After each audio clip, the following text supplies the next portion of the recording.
Hello everyone and welcome back to another video with On Point Politics, your number one stop for political news and election analysis that isn't beholden to any mainstream media source. Hit the like button, subscribe to the channel, and hit the bell notification button so you don't miss another video from my channel. Looking at the latest primary polling, JD Vance is very comfortably ahead, but what was very shocking and seems to be very early polling is that Kamala Harris in not one but two polls from two different pollsters in the Democrat primary, she is leading ahead massively against the rest of the field, which is not a good sign for the party because if she doesn't run, the party's going to be extremely fractured. And when you look at the first poll, she was also at 41% as well. So it seems like the people down below in second place and below are kind of fighting for that second place spot.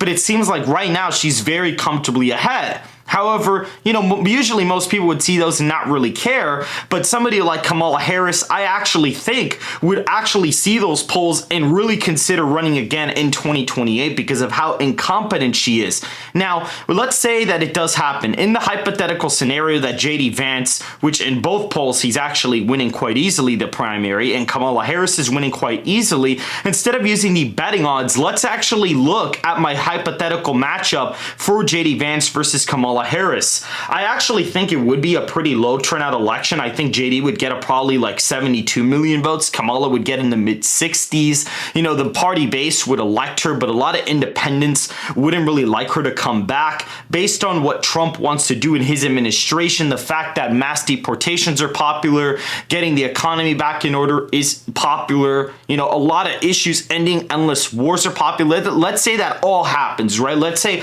all of Donald Trump's accomplishments happen in his second term. JD Vance is the standard bearer of that, and Kamala Harris is the Democrat nominee.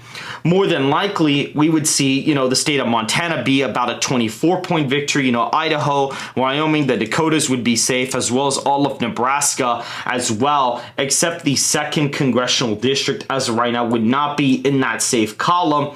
We'd also see Kansas be in the safe Republican column. Oklahoma would be as well. Missouri would be in the safe column, including Arkansas, Louisiana, Mississippi, Alabama, Tennessee, Kentucky, Indiana, and West Virginia. We would see the state of Iowa be about a 19-point victory, which is what the Ann Seltzer poll said it was going to be, that Ann Seltzer hid until she dropped her Harris +3 poll out of nowhere. According to Richard Barris, the People's Pundit, Ann Seltzer was basically hiding a Trump +19 poll out of Iowa. Looking at the state of Ohio, we see about a 20-point victory for JD out of the state of Ohio as of right now. South Carolina, a 22-point win for JD Vance in the state, including the state of Florida actually being about a 16.6 percentage point win. So he'd perform a little bit better.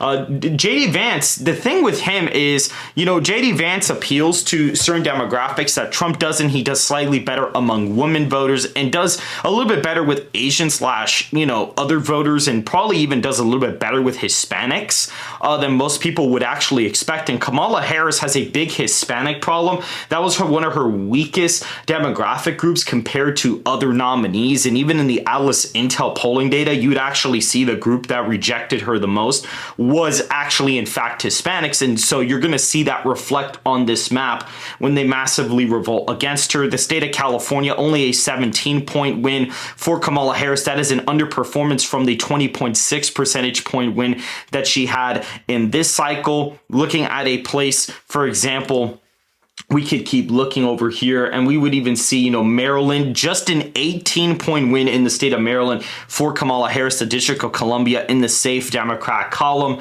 Massachusetts, a 23-point win, as well as Vermont being just a 24-point victory for Kamala. That puts the electoral math for her in the safe Democrat column at literally just 81 electoral college votes as of right now. A disaster for the previous Democrat nominee. JD Vance in the likely column would be winning the state of Texas pretty easily. He'd be winning it by 14.7%. Georgia, the state of Georgia, would be around a 5.5-point victory. North Carolina would be also an easy win at about 8.9 percentage points for J.D. Vance. The state of Wisconsin at 8 points, as well as the state of Michigan at about 8 points as well, including the state of Pennsylvania at 7.7 percentage points for J.D. Vance. I know this is looking similar to my forecast for the Trump-Harris matchup this year, but Harris being renominated the Democrat nominee with a supposedly popular Republican administration wouldn't necessarily be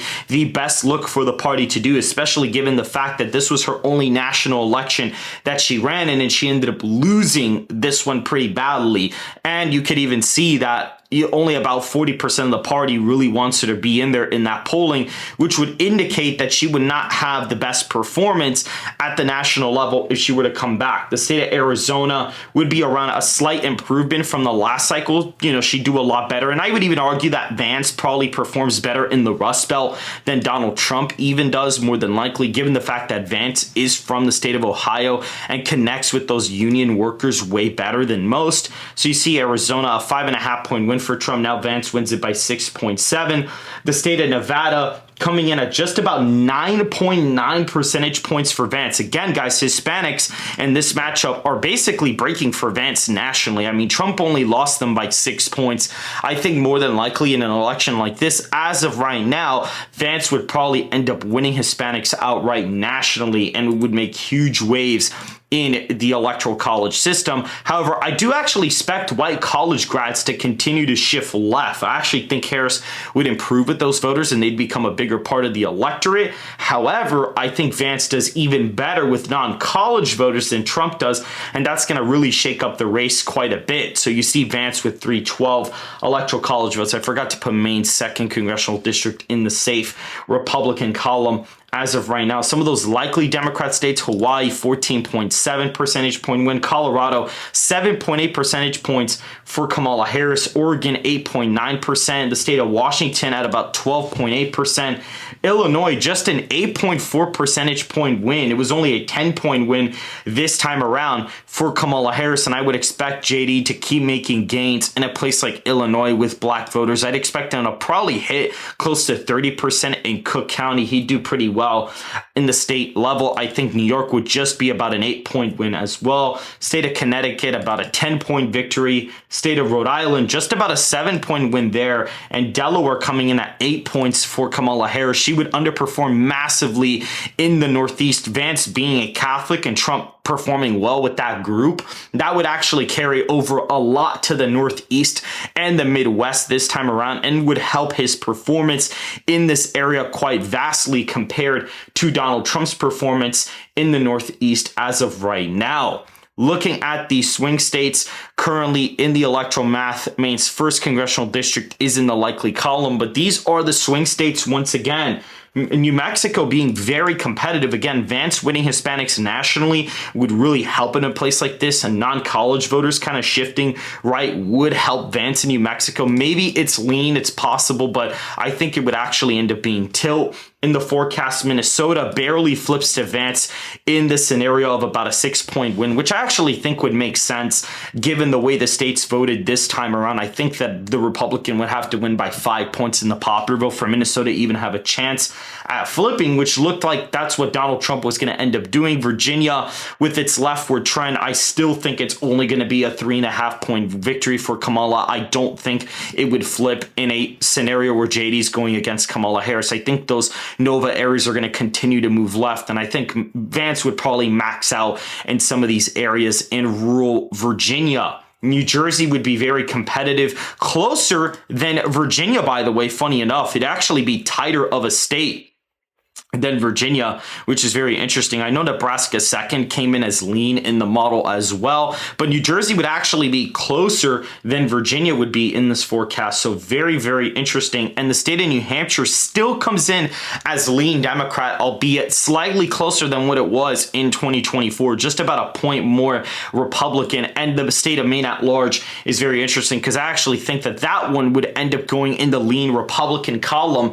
The state of Maine is less college educated educated than New Hampshire, and with all the Boston implants moving in, until we get accurate polling data, the model is assuming that Maine is actually going to vote to the right of New Hampshire, given the education and county trend breakdowns. And so that's why we're seeing JD Vance win 324 electoral college votes to Harris's 214 in this scenario, renominating a losing candidate when they've only lost one election tends to be pretty bad. I mean, in the 1800s and early 1900s, they kept basically nominating the same Democrat candidate a couple times. We'll go ahead and actually look at it here. But if you were to go back and see, then nominate the same Bryan candidate a couple times, you see Bryan was this kind of Democrat, sort of religious type candidate, and you saw they nominated him the first time they lost. He won the nomination again. He lost even more, and then he lost by roughly the same amount in 1908. He was nominated the Democrat candidate 3 times at the national level. And so nominating candidates who've typically only lost an election really doesn't tend to work out. I mean, Nixon was a huge exception to that. But really, other than that, most candidates who have lost, who were renominated, have tended to end up losing the election pretty badly. And that's discounting the fact that they would have won the first time. These are candidates that have only lost one election and were then renominated. Most of them tend to end up losing in the electoral college by an even worse margin the next time around. And somebody like Vance, who I think would be able to actually win 18 to 29-year-olds outright and would probably even reverse some of those, middle-aged moms back into the Republican column, definitely would help. Now, I do see, Kamala Harris actually improving with some college grad voters, because I think a lot of them would be repelled by Vance and the populist movement that he would bring to the Republican ticket. You would see those kind of voters shift more and more left, hence why Georgia is only about a 5-point win and is actually voting to the left of the nation in this presidential election as of right now. So the state would actually continue to trend to the left in this hypothetical scenario. Same thing for a state like even North Carolina, moving closer and closer to relative to the nation. Even like Wisconsin, Michigan, and PA, these would actually trend more Republican, given the fact that Vance is from the Rust Belt. He appeals to these voters a little bit more. So I actually think that he'd appeal even here even better. And Kamala was already known to be a bad candidate. And in a place like Nevada, I think Vance would do very well in the Las Vegas area. And in the state of Arizona, I think he'd probably just kind of hold that Maricopa margin. Maybe he doesn't necessarily hold that exact margin, but probably makes it up for the rest of the state and improve in the border areas. In a place like New Mexico, you're going to see those border shifts really come out in favor of Vance in this hypothetical matchup. I actually think Gavin Newsom would probably perform better at the national level as of right now than a renominated Kamala Harris, who's recently lost the election. But this is pure hypothetical speculation, and we have a long time to get there before we get to the 2028 presidential election. If you guys did enjoy this video, hit the like button, subscribe, and turn on the bell button so that you can make sure that you don't miss any videos like this. And drop a comment down below to see what hypothetical matchup you guys want to see in the next video. I will see you guys very, very soon. If you enjoyed this clip from the podcast, hit the like button and subscribe for more content just like this.